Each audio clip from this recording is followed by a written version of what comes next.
Bonjour et bienvenue dans Outdoor Minds. Le risque, c'est un danger éventuel, plus ou moins prévisible, qui peut causer un dommage. Nous n'avons pas tous la même tolérance au risque. Certains en ont une aversion profonde, d'autres s'y exposent avec délice. Je suis Armelle Solélac, serial entrepreneuse, investisseuse et double tour du mondiste. Pour cette 6e saison, nous allons explorer les ressorts de la prise de risque avec des athlètes, des entrepreneurs, des investisseurs et des personnalités inspirantes. Allez, c'est parti pour une nouvelle rencontre. Cet épisode d'Outdoor Minds vous est offert grâce au soutien d'Above and Beyond, le fonds d'investissement Early Stage, spécialiste des secteurs du tourisme, des sports et des loisirs. Bonjour et bienvenue à tous dans cet épisode d'Outdoor Minds. Aujourd'hui, nous avons le plaisir d'accueillir une personnalité qui se fait de plus en plus rare dans les médias, Olivier Zaragoza. Bonjour Olivier. Bonjour Armelle. Alors Olivier, est-ce qu'il y avait dans ton enfance des signes un peu précurseurs de la suite qu'a pris ta carrière professionnelle ? Pas du tout. Moi, j'ai grandi en région parisienne et dans le sud de la France au gré des mutations de mon père dans la fonction publique. Et je suis arrivé en montagne à l'âge de 18 ans, donc par hasard et par envie de retrouver un cadre de vie avec mon père à l'époque choisi. Et on n'était pas du tout issus de la montagne et du monde du ski, bien au contraire. Et ça nous a permis, on est arrivé à Tignes en 1988 et avec une première affaire qu'on a fait ensemble à l'issue de mon baccalauréat, et c'est comme ça qu'a démarré l'histoire en montagne et à Tignes. Alors justement, est-ce que tu peux nous expliquer un peu les grandes étapes de ta carrière jusqu'à aujourd'hui ? Oui, alors depuis 1988, je suis installé donc à Tignes, dans le commerce, dans la restauration, et ensuite on a évolué vers l'hôtellerie. Les affaires ont grandi, on s'est développé et j'ai acquis magasin de sport et hôtel au gré des opportunités sur Tignes, sur Val d'Isère, sur Chamonix, sur La Plagne, La Rosière, où nous sommes installés depuis toutes ces années. Je suis rentré dans le monde du sport en 2008 avec un associé avec qui je travaille sur toute la partie sport depuis 2008, et j'ai continué mon développement sur l'hôtellerie en parallèle. J'ai eu une période de ma vie où j'ai été maire de Tignes de 2001 à 2014, qui a été très enrichissante. C'était une période exceptionnelle en termes de découverte un peu de toute cette partie administrative, cette partie territoire, cette partie développement événementiel pour la station. Et je suis aujourd'hui consacré dans mes affaires exclusivement, sans plus aucun mandat de quelque sorte que ce soit. Voilà, rapidement présenté. Alors, est-ce que tu peux nous raconter quelques-unes des anecdotes les plus folles que tu as vécues dans le cadre du développement de ton business? Peut-être les galères du début ou au contraire, d'autres choses un peu plus tard? Oui, alors dans nos entreprises, surtout quand elles sont variées, dans le tourisme, il y a toujours des anecdotes ou des points. Mais effectivement, les Jeux olympiques en 1992 à Tignes, où on avait les ski de boss avec la victoire d'Edgar Gros-Piron, ont été des choses marquantes. 92, des chutes de neige importantes. Moi, à l'époque, on était hôtelier et restaurateur, et j'avais des contrats avec EDF et Coca-Cola, qui étaient les sponsors titres des Jeux olympiques d'hiver. Et c'est vrai j'ai battu, je crois, ce jour-là, c'était sur la victoire d'Edgar, un record de service. On a fait plus de 1200 couverts sur une journée avec ces contrats. Voilà, donc c'est des choses effectivement entre l'événement, la tempête, qui était assez marquant. Ça, je m'en souviens. Après, dans les parties marquantes, il y a effectivement la création des East Games à Tignes, Tignes Airweb au départ et East Games ensuite dans les années 2008, 2010, 2012, qui ont été aussi des choses exceptionnelles qui ont marqué le territoire de Tignes et nos établissements. Ça a été un grand barnum, je dirais, en montagne, avec un nombre de partenaires télévision, sportifs, qui étaient assez exceptionnels. C'est des événements majeurs. Le Tour de France qui est arrivé à Tignes en 2007 avec la ministre des Sports de l'époque, Madame Bachelot, avec l'équipe municipale qui était autour de moi, avec les directeurs station, Sébastien Mérignac, toutes ces choses-là qui ont été aussi des choses très impressionnantes, très engageantes, hein, qu'on ait pu rencontrer. Et puis des choses moins sympas. Je me souviens d'un d'événements malheureux quand on est premier responsable sur un territoire communal, de choses un peu moins sympas, d'un décès d'un père de famille qui était seul avec ses enfants, où on a dû aller annoncer à ses enfants le décès du père sur un hors-piste. Et voilà, bon, toutes ces choses-là sont des choses avec des choses agréables et moins agréables qui marquent effectivement sur un territoire des parcours, hein, de vie. Après, il y a des choses plus joyeuses, hein. On a ouvert avec mon associé un magasin de sport important, qu'on a créé en plein centre de Chamonix et qui est une référence dans le monde du sport aujourd'hui. En 2014, ça fait 11 ans aujourd'hui, et aujourd'hui c'est un établissement qui est un des plus gros magasins de montagne aujourd'hui qui puisse exister. Voilà. Alors du coup, à la fois en tant qu'ex-élu, mais surtout en tant qu'homme d'affaires, c'est quoi pour toi le risque? Le risque déjà, c'est la passion de faire ce qu'on fait, quel que soit le mandat, quel que soit l'engagement personnel ou privé. Et effectivement, dans la passion, il y a toujours une part de risque. Mais on fait rien sans passion. Et aujourd'hui, tout ça demande de l'engagement, demande de la volonté et de l'envie. Et c'est clair qu'aujourd'hui, cette passion doit être, encadrée, doit être, poussée avec des curseurs qui permettent d'anticiper cette notion de risque. Mais, effectivement, voilà, il y a toujours une part de risque dans ce qu'on fait, dans les développements. On a commencé en 2008 avec, un magasin de sport, on en a une dizaine aujourd'hui. J'ai commencé avec un hôtel avec mon père en 1992, on a une quinzaine d'établissements aujourd'hui. Voilà, donc c'est clair qu'il y a toujours une part de risque qui doit s'anticiper, qui doit se contrôler, mais il y a dans les affaires ou dans la vie, politique, il y a toujours une part de risque qu'on essaye de réduire au maximum possible en vieillissant. On est un peu plus regardant en vieillissant que quand on est un peu plus jeune, ça c'est clair. Mais il y a toujours une part de risque et même aujourd'hui encore, il y a toujours des risques qui peuvent intervenir. Aujourd'hui, dans la gestion d'établissements, on le voit avec l'actualité, dans la gestion des hôtels, dans les logements dans la partie, sociale, effectivement, on essaye de border nos établissements, mais il y a toujours, des choses qui peuvent intervenir et qui, nous empêchent quelquefois de dormir la nuit. Mais pour autant, s'il y a pas cette passion et cette flamme qui nous anime, c'est effectivement, qui permet de d'éteindre et de faire en sorte que le risque soit maîtrisé et que ça soit juste quelque chose, en arrière-plan, mais pas principal. Effectivement, ça il faut que ça reste une passion et une volonté de réussir, qui doit être notre conducteur. Tu disais que maintenant que tu es moins jeune, tu prends peut-être moins de risques, mais d'une manière générale, comment tu le vis? Est-ce que c'est quelque chose, c'est le risque, c'est quelque chose qui t'excite ou est-ce qu'au contraire ça te paralyse? Quel est ton rapport au risque? Ah, le rapport au risque aujourd'hui, non, faut pas parce qu'on peut pas travailler, avec la crainte. Non, le risque aujourd'hui nous permet d'anticiper et doit nous permettre d'anticiper et d'appréhender les choses. Le risque est nécessaire et l'anticipation aussi. Donc aujourd'hui, par rapport au risque, je dirais que il faut aujourd'hui, j'ai été président par le passé, par exemple, où là, le risque est un peu plus marqué d'un service des pistes de tir qui a été quelque chose de très moi qui suis pas issu de la montagne et du monde du ski, qui a été qui j'ai dont j'ai eu la chance d'avoir des très bons colistiers et adjoints au maire à l'époque et surtout un bon directeur des pistes qui aujourd'hui évolue dans la Compagnie du Mont Blanc à Chamonix, Arnaud Trinquier.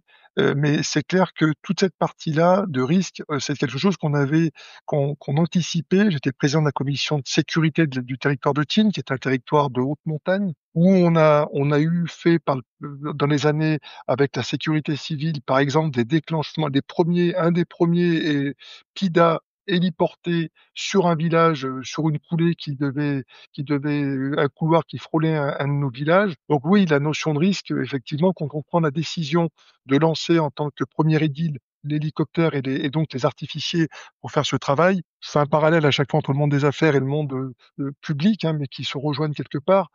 Effectivement, ça engage et il faut que tout le travail en amont soit bien structuré, bien réfléchi afin que le risque soit minimisé. Voilà. Donc il y a toute une réflexion en amont qui est importante, et qui est à voilà, donc le risque est nécessaire et obligatoire dans la vie aujourd'hui, mais il doit s'accompagner et se réfléchir en amont surtout. Et tu dirais que dans les affaires, quel est le plus gros risque que tu as pris et surtout, en fait, pourquoi est-ce que tu l'as pris?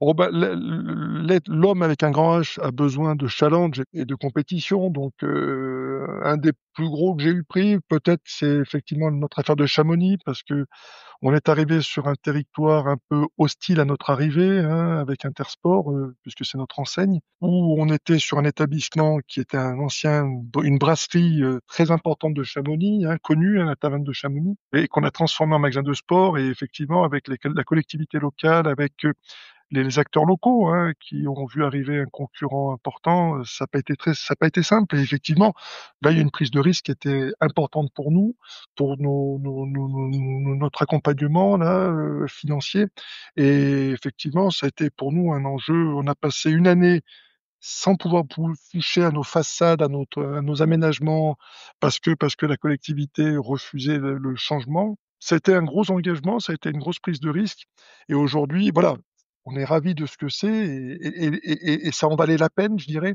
mais il y avait c'était en 2014, c'était une grosse prise de risque pour nous, ça, effectivement.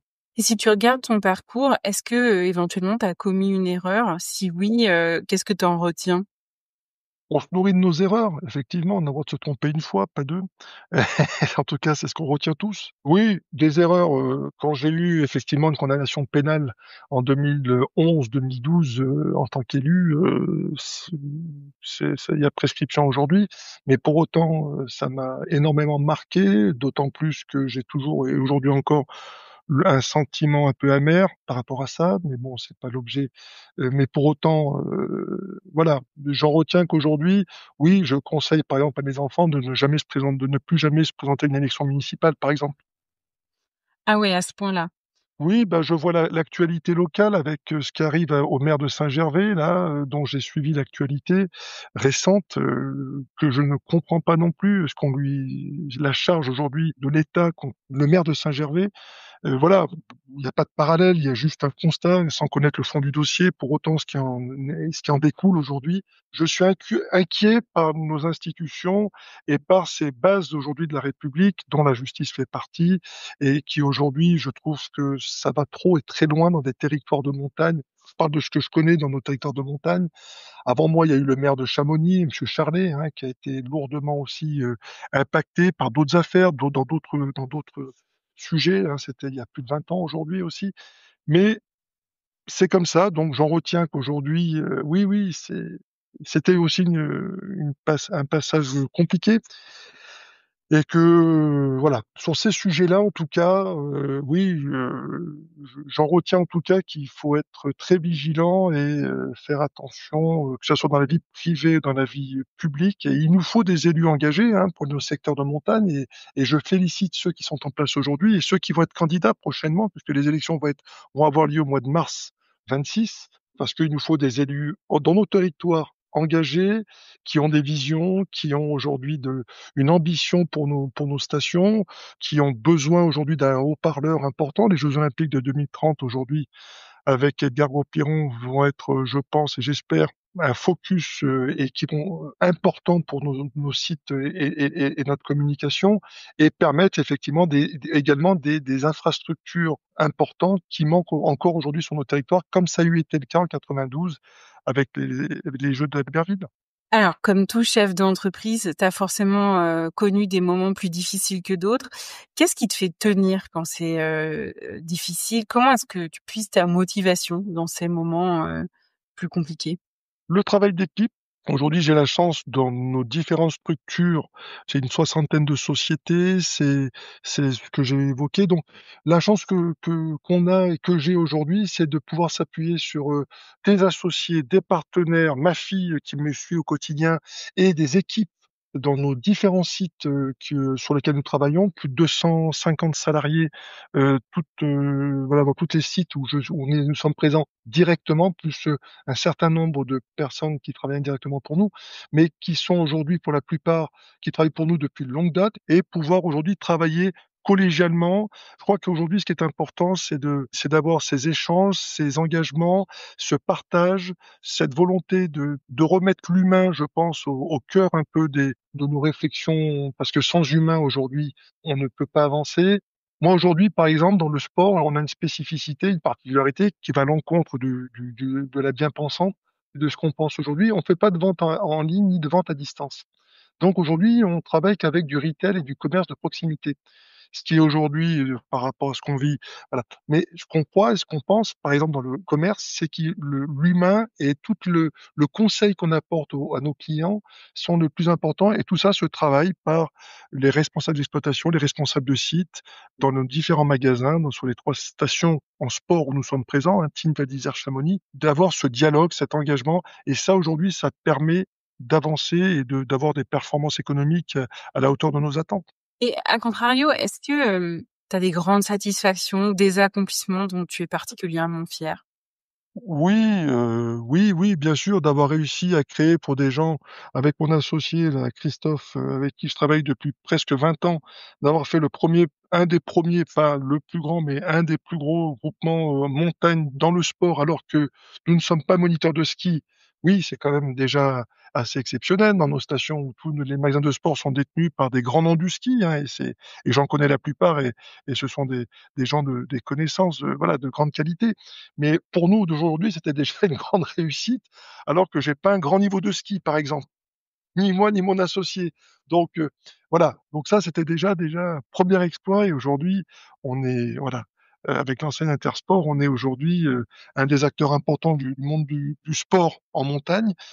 Comme dans l'hôtellerie aujourd'hui, hein, c'est clair que moi, ayant grandi en banlieue parisienne, pendant mes 15 premières années de vie, hein, en banlieue ouest parisienne, c'est clair qu'arriver aujourd'hui en montagne et d'arriver à faire, au bout de 37 ans de présence, sur les territoires, d'avoir, fait ce qu'on a pu faire en hôtellerie, en commerce, aujourd'hui, c'est une grande satisfaction, et c'est un programme qui était pas prévu au départ, mais qui aujourd'hui, nous épanouit pleinement et m'épanouit complètement au quotidien. Alors Olivier, quel est le meilleur conseil qu'on t'ait donné? Le meilleur conseil qu'on m'ait donné? C'est les conseils, c'est aujourd'hui, on en reçoit plein, et on est aujourd'hui, voilà, mais un des conseils aujourd'hui, c'est être capable de faire confiance et de s'entourer avec des personnes, dont on estime, partager, arriver à transmettre aux équipes, et partager, que ça soit avec mon associé, mes tours de table, avec mes enfants.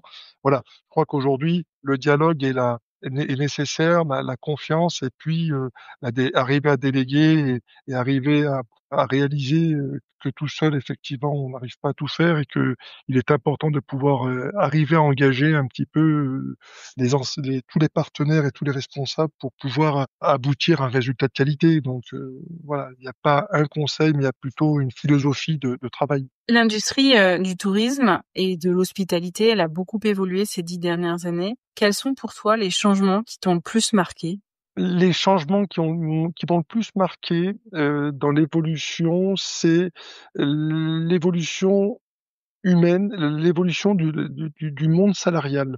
En plus de 35 ans de vie, économique, sur les territoires de montagne, on a vu, la transposition de ce qui se faisait en ville dans le monde saisonnier. C'est-à-dire qu'aujourd'hui, nous étions un peu dans un monde, un peu dans le Far West, entre guillemets, en montagne. Je parle de ça il y a de très nombreuses années, sur les règles du travail, sur les droits du travail et autres.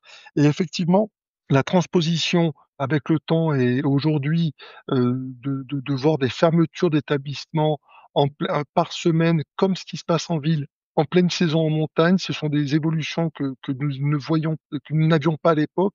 Et aujourd'hui, voilà, il faut s'adapter, il faut aujourd'hui faire en sorte que le milieu saisonnier respecte le code des salariés qui viennent travailler en station, et trouver aujourd'hui un équilibre économique et philosophique dans l'approche un peu des salariés saisonniers, pour faire en sorte qu'on arrive à appréhender ces salariés qui sont plutôt jeunes et qui veulent nous rejoindre pour une qualité de vie, pour une qualité de cadre de vie, de travail, et faire en sorte d'équilibrer tout ça, ce qui n'était pas le cas, hein, en plus de 30 ans là, 35 ans, sur les logements. Aujourd'hui, la qualité des logements en station pour loger les saisonniers est un sujet coûteux, un sujet important financièrement, et qui aujourd'hui, d'un point de vue collectivité locale et chef d'entreprise, est un enjeu majeur dans nos stations, où le coût du mètre carré est très élevé. Donc voilà, tout ça aujourd'hui, c'est une évolution importante et aujourd'hui dans notre métier, il faut que l'accueil, il faut que le tourisme aujourd'hui voilà, j'étais en vacances, dans les Dolomites là début juin. On est très sensible aujourd'hui pour l'arc alpin à voir, et aujourd'hui, ce que le client ressent, ce que nous arrivons un peu à mettre en avant. Je le faisais en tant qu'élu avec pas mal de déplacements en Autriche, qu'on a eu fait en Suisse, pour voir un petit peu dans nos secteurs d'activité, comment aujourd'hui faire en sorte que le client qui vient chez nous ait une vision qualitative, et c'est l'enjeu majeur aujourd'hui de toute ce cadrage aujourd'hui qui est nécessaire aujourd'hui sur un territoire pour faire en sorte que nos sites aujourd'hui restent dans une qualité de service qui soit exceptionnelle toujours. Et comment tu vois les choses pour les 10 prochaines années? On reste passionné et investi et on croit au territoire. Le réchauffement climatique est indéniable. On a des températures, hier à Bourg-Saint-Maurice, il faisait 34 degrés, ce qui est des températures très importantes, trop importantes. Le glacier fond, des poches d'eau se font un peu partout, le glacier de Tignes, les glaciers dans la vallée de Chamonix. On en parle régulièrement avec les différents intervenants sur les sites de montagne. Donc ça, c'est des évolutions. Pour autant, la consommation et la fréquentation de nos sites est toujours positive et exceptionnelle. On a encore des taux de réservation pour l'été qui sont très importants et en augmentation par rapport à l'été passé. L'hiver a été d'un très bon niveau de partout, sur tous les sites de montagne dans lesquels nous sommes présents, avec des progressions de partout. Donc je pense qu'aujourd'hui, ma vision en tout cas, à moyen et court terme, on va vers des destinations montagne plus que vers des destinations de ski, même dans des sites comme les nôtres, Tignes, Chamonix, Val d'Isère. Aujourd'hui, les gens, on voit beaucoup de gens aujourd'hui venir en montagne pour un cadre, pour une oxygénation, voilà. On n'a pas que des grands skieurs qui viennent dans nos sites, malgré la qualité des sites dans lesquels nous sommes, il y en a encore beaucoup, hein. Et pour autant, il faut être capable de s'adapter et de commercialiser la montagne et pas le tout ski, comme on l'a eu fait il y a 20 ou 30 ans en arrière. C'est ça l'évolution, tant dans les résidences, les hôtels et les magasins de sport, à l'échelle d'un territoire. Moi, je vois par exemple dans les magasins de sport, le skiwear aujourd'hui, ce qu'on vendait, ne représente que 10, 15, 20% selon les magasins sur un chiffre d'affaires à l'année. Donc, et par contre, aujourd'hui, l'urbain, le streetwear, tout ce qu'aujourd'hui on peut vendre aujourd'hui à l'année aujourd'hui est quelque chose à privilégier. Donc, quelque part, il y a cette évolution des commerces, des hôtels, des stations, des sites, quelle que soit l'altitude, qui sera nécessaire, mais pour autant, grâce à la qualité des sites où nous sommes, il y a une volonté encore des touristes aujourd'hui de nous fréquenter et de venir, quel que soit l'enneigement, et il faut qu'on soit capable aujourd'hui de s'adapter, de garder des vélos, de faire du vélo encore, au mois d'octobre dans nos sites quand la montagne est encore avec des couleurs d'automne, et alors qu'il y a 20 ans en arrière, on offrait du ski sur la Doublet Matine jusqu'en bas des remontées mécaniques et jusqu'au pied de la station. Moi, j'ai eu même connu des ouvertures, très ambitieuses début octobre à Tignes, de domaines skiables il y a pas si vieux que ça, il y a encore 20-22 ans, hein, quand on a commencé dans l'hôtellerie presque. Donc, quelque part, pour autant, les chiffres d'affaires continuent à suivre, un train d'augmentation, une appétence de nos clients pour nos sites. Donc, à nous de nous adapter, de monter en gamme nos hôtels avec des espaces aquatiques, des zones de villégiature qui permettent aujourd'hui aux gens de travailler une partie, de se reposer et de profiter de nos espaces et du cadre de vie que nous proposons, et comme nos magasins de sport. Donc je dirais qu'il y a une mutation, une adaptation. Il y a aujourd'hui, ce week-end à Chamonix, c'est le marathon du Mont Blanc. C'est exceptionnel. Depuis hier, on enregistre des passages, sur la commune de Chamonix, qui sont importants.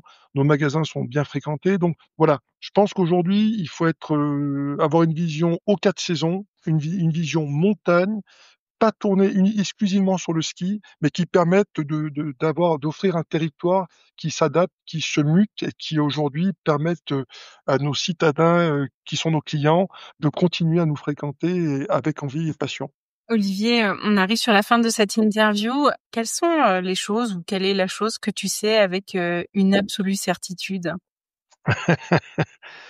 L'absolue certitude, c'est qu'aujourd'hui, sans passion, il y a pas de travail, sans travail, il y a pas d'engagement, qu'aujourd'hui, la certitude, c'est que ma volonté, c'est de continuer encore le plus longtemps possible, ce que je fais, voilà. Donc j'ai pas de la certitude, j'en ai une remise en cause. Moi, je suis un éternel insatisfait. C'est-à-dire qu'aujourd'hui, c'est un défaut qui peut être une qualité, mais qui est exacerbé peut-être un défaut. Pour autant, la la volonté, c'est d'essayer d'être perfectionniste dans ce qu'on fait et d'apporter en tout cas le meilleur pour continuer à avoir dans 10 ans, dans 15 ans, d'être encore présent, si on est en bonne santé dans ce qui nous anime, c'est-à-dire, le tourisme en montagne avec ses différentes composantes. Et ça, c'est une certitude, en tout cas, quelle que soit la montagne, elle est belle de partout. Est-ce que tu aurais un livre, un documentaire, un film à nous conseiller de regarder ou de lire? Je suis plutôt un passionné de la nature. Voilà, ce week-end, voilà, ma femme fait du trail, donc je l'assiste. Là, elle prépare la 6000D, la fin à la Plagne. Voilà, donc je vais pas répondre sur cette question-là parce que j'ai pas la prétention et que c'est pas quelque chose qui m'attire et qui me passionne. Moi, je suis un épicurien de la nature en montagne. J'ai eu la chance dans les Dolomites de croiser des paysages extraordinaires qu'on peut tous savoir, connaître, en tout cas, pour ceux qui ont eu la chance de connaître, comme il y a sur nos territoires. Et je dirais plutôt, dès qu'il y a un peu de soleil et un temps qui permet, je suis plutôt partisan de randonnée et de montagne. Voilà, ce week-end, je vais être moi plutôt sur la Rosière où je vis aujourd'hui, sur le Mont Balzan et voilà, pour faire le col du Petit Saint-Bernard et une randonnée de plus de 20 kilomètres. Je suis plutôt là-dessus que sur des documentaires et des livres. Voilà. Alors, on a commencé cette 6e saison avec un tignard de souche, Hervé Favre, et on la clôture aujourd'hui avec un tignard d'adoption, Olivier Zaragoza. Un grand merci d'avoir été notre invité dans cet épisode. Voici les 4 points clés à retenir de cet épisode. Le premier, c'est que on ne fait rien sans passion, mais celle-ci doit être encadrée. Le second point, c'est que le risque est nécessaire et doit nous permettre d'anticiper les événements. Le troisième point, c'est qu'on se nourrit de nos erreurs. On a le droit d'en commettre une, mais pas deux. Et enfin, le dernier point, quand c'est difficile, entourez-vous et appuyez-vous sur votre équipe. Soyez dans le partage et dans l'humain plutôt que dans le repli. Merci à tous d'avoir écouté Outdoor Minds. Cet épisode vous a plu?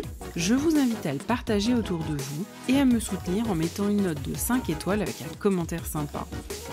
Cela m'aidera beaucoup pour faire connaître ce podcast et mettre en lumière tous ces leaders qui le méritent. Vous voulez découvrir de nouvelles personnalités inspirantes? Alors je vous donne rendez-vous la semaine prochaine. À très vite sur Outdoor Minds.